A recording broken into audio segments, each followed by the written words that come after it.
여러분, 만약 내일 당장 일어날 일을 적어 놓은 책이 있다면, 그리고 그 책이 지난 1300년 동안 단 한 번도 틀리지 않았다면, 여러분은 그 책을 펼쳐보시겠습니까? 아니면 모르는 척 덮어두시겠습니까?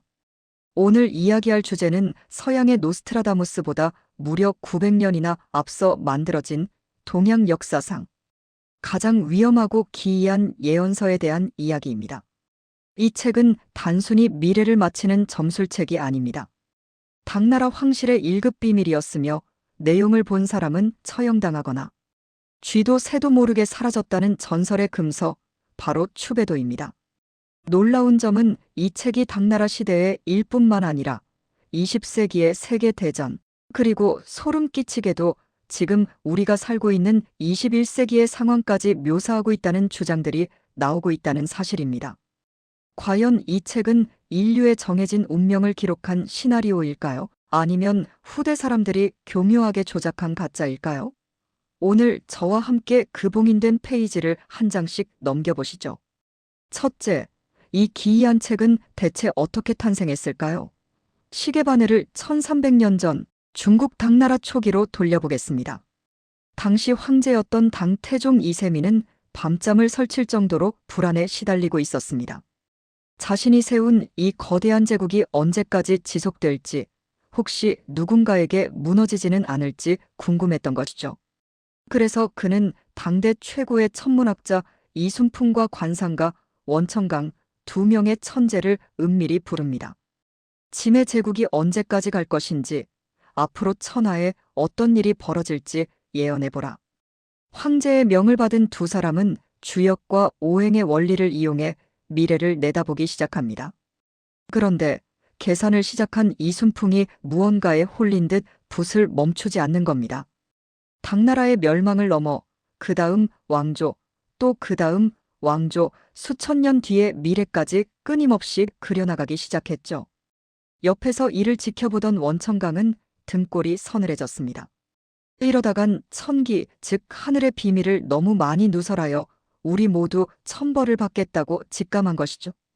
다급해진 원천강은 이순풍의 등 뒤로 가서 그의 등을 툭 밀며 말합니다. 이보게, 천기는 누설할 수 없는 법이니 그만하고 돌아가서 쉬세나. 이순풍은 그제야 정신을 차리고 붓을 놓았습니다. 바로 이 장면, 등을 밀었다는 뜻에서 이 책의 이름이 밀추, 등배, 그림도, 즉 추배도가 된 것입니다. 총 60점의 그림과 그에 딸린 시로 이루어진 이 예언서는 이렇게 탄생했습니다. 하지만 이 책의 내용은 황제조차 감당하기 힘들 만큼 충격적이었습니다. 둘째, 대체 무엇이 그토록 충격적이었을까요? 추배도가 전설이 아닌 실체적 공포로 다가온 것은 바로 예언의 적중률 때문이었습니다. 가장 대표적인 것이 바로 제3상 세 번째 예언입니다. 여기에는 칼을 든 여인의 그림이 그려져 있습니다. 그리고 이런 글귀가 적혀 있죠. 해와 달이 하늘에 있는데 밝기가 닿지 않는구나. 모든 제후들이 서쪽을 바라보니 기이한 암석이 붉은색을 띠네. 당시 남성 중심의 봉건 사회에서 여자가 칼을 쥐고 있다는 건 상상조차 할 수 없는 일이었습니다. 하지만 이 예언이 나오고 불과 수십 년 후 중국 역사상 전무후무한 사건이 터집니다. 바로 황후였던 측천무후가 당나라의 이름을 잠시 주나라로 바꾸고 스스로 황제의 자리에 오른 것입니다. 그녀의 이름에 들어가는 글자가 바로 해와 달이 하늘에 있다는 구절과 완벽하게 일치하는 한자였습니다. 이뿐만이 아닙니다. 추배도는 당나라를 무너뜨린 안사의 난, 송나라의 건국, 몽골의 침입으로 인한 원나라의 등장 등 굵직한 역사적 사건들을 소름 끼칠 정도로 정확하게 맞춰나갔습니다. 상황이 이렇다 보니 황실에서는 비상이 걸렸습니다. 이 책이 민간에 퍼지면 이번 왕조는 언제 망한다더라라는 소문이 돌 것이고 반란군들이 이를 명분으로 삼을 게 뻔했으니까요. 결국 송나라 태조는 추배도를 요망한 책으로 규정하고 민간에서 이 책을 소지한 자는 엄벌에 처하겠다는 금서령을 내립니다.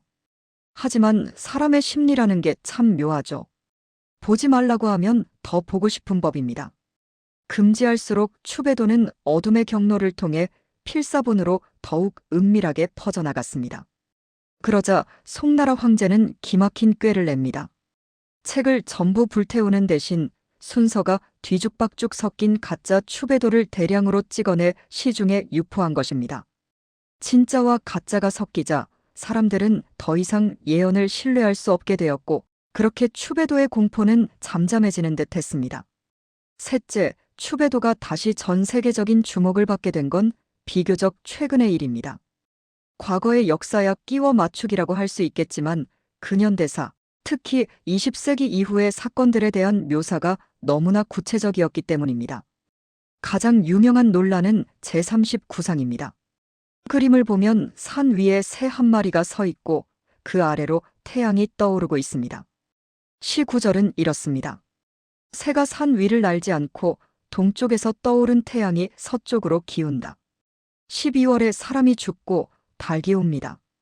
해석가들은 이 그림이 제2차 세계대전 당시 중국을 침략한 일본을 상징한다고 말합니다.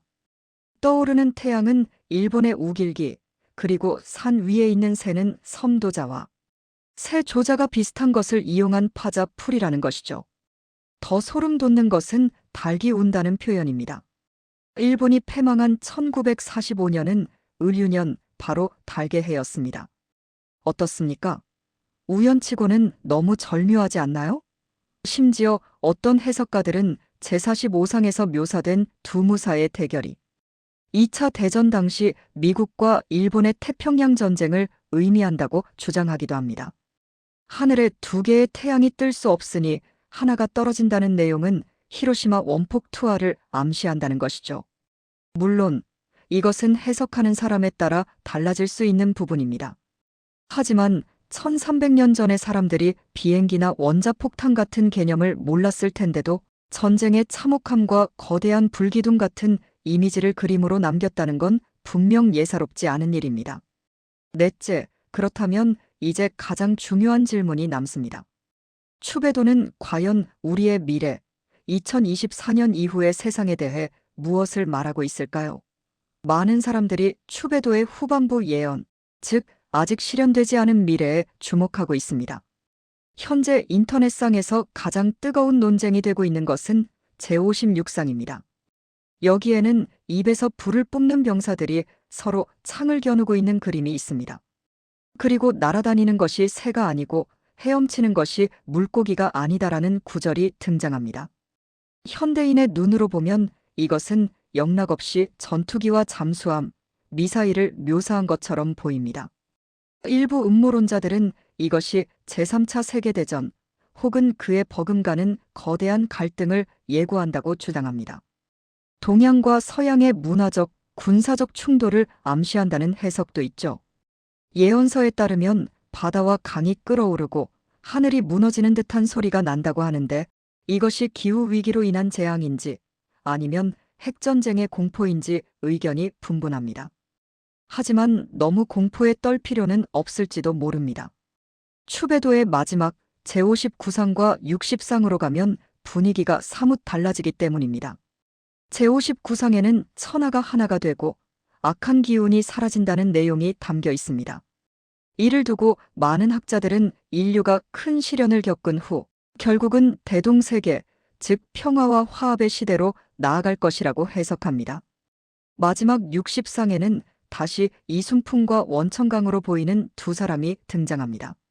한 사람이 다른 사람의 등을 밀고 있는 그림이죠. 그리고 이렇게 적혀 있습니다.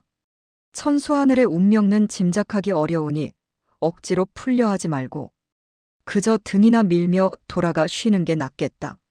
이 결말이 우리에게 주는 메시지는 의미심장합니다. 수천 년의 역사를 미리 내다본 예언가들조차 결국 미래는 확정된 것이 아니며 인간의 힘으로 모든 것을 알려고 하는 것은 부질없다는 깨달음을 얻은 것 아닐까요? 다섯째, 우리는 이 미스터리한 예언서를 어떻게 받아들여야 할까요? 사실 추배도에는 치명적인 약점이 있습니다. 앞서 말씀드린 송나라 황제의 가짜 유포 사건 때문에 지금 전해지는 판본들이 진짜 원본과 얼마나 일치하는지 아무도 모른다는 것입니다. 현재 가장 널리 퍼진 것은 청나라 때의 학자 김성탄이 주석을 단 판본인데 이것조차도 원본과 순서가 뒤섞여 있다는 주장이 끊이지 않습니다. 어쩌면 추배도는 누군가가 정치적인 목적을 위해 후대에 창작한 위서일 수도 있습니다. 역사적인 사건이 터질 때마다 그럴싸한 그림을 끼워 맞춰 이것 봐라, 옛날 책에 다 나와 있다라며 민심을 선동하기 위한 도구로 쓰였을 가능성도 배제할 수 없죠. 하지만 그럼에도 불구하고 우리가 이 낡은 예언서에 매료되는 이유는 무엇일까요? 그것은 아마도 불확실한 미래에 대한 우리의 불안감 때문일 겁니다. 1300년 전의 사람들도 전쟁과 전염병, 왕조의 몰락 앞에서 우리와 똑같이 불안해했고 누군가가 정해진 답을 알려주기를 간절히 원했습니다. 추배도는 그런 인간의 원초적인 욕망이 만들어낸 역사의 자화상일지도 모릅니다. 이야기를 마치며 다시 한번 60번째 그림을 떠올려 봅니다. 등을 떠밀며 그만하고 가서 쉬자는 두 예언가의 모습. 이것은 어쩌면 우리에게 던지는 가장 강력한 조언일지도 모릅니다. 다가오지 않은 미래를 미리 알고 걱정하기보다는 지금 이 순간 우리가 할 수 있는 일에 집중하는 것. 예언서가 말하는 파국을 피하고 평화로운 결말을 만드는 것은 책 속에 적힌 글자가 아니라 오늘을 살아가는 우리들의 선택에 달려 있다는 뜻 아닐까요? 과연 추배도의 마지막 페이지는 해피엔딩일까요? 아니면 인류의 종말일까요? 그 답은 예언서가 아닌 바로 여러분의 손에 쥐어져 있습니다.